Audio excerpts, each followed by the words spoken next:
Good morning. For those of you who don't know, I've been here a couple of times. I'm Randy Odell, and I'm the secretary of the church board. For the few of you that don't know that, I'm sure most of you already do. The reason I'm here this morning is, are we okay with this? It's probably my hearing aids. Okay, sorry. Is to update you on the status of where we are with the process. As you all know, that Casey and his family are ending their term of service with us here on the 13th of February. It'll be the last day. I believe you're doing that sermon that day, Casey. Is that correct? Okay. At the conclusion of that service, the board has decided that we're going to have a reception for the McDormand family, and we are obviously inviting everyone to come. We would really love for everyone to come that would care to bid them a fond farewell, to wish them well, and to offer your blessing to them for their hard work and service they provided to our family for the last number of years.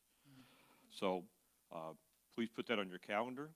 We will remind you regularly about it, so you don't have the excuse that I forgot, because we're not going to let you.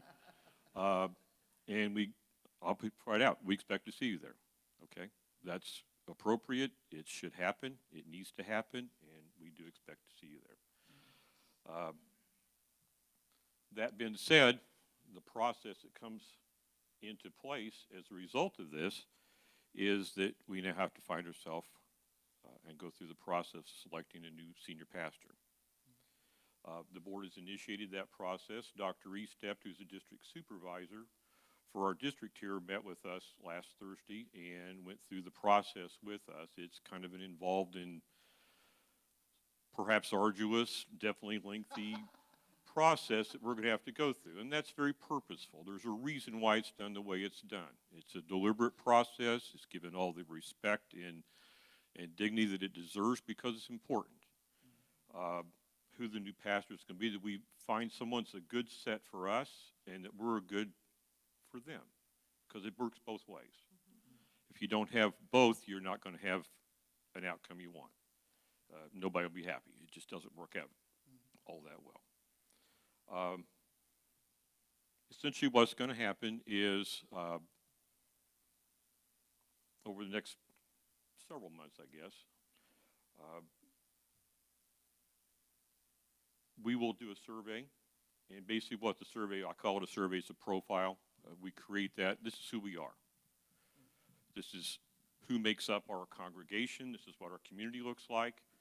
This is what we do. This is what we don't do. This is what we have. This is what we don't have, right on down the line. And that just gives someone who doesn't know us, and typically the candidates that might want to come here as a candidate to be a pastor, don't know anything about us. They know you exist, and that's probably very little more than that. So we give them that chance. It also gives the district supervisors, kind of the first screening process, an idea of who to look for.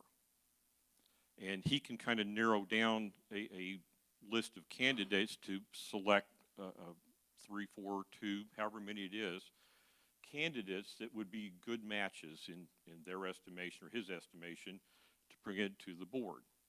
The board will look through this. They will interview whom they deem appropriate to interview. And once they reach a conclusion of this person is that person then becomes a nominee. They'll present that person through Dr. Estep to the congregation. You'll have an opportunity to hear what they have to say.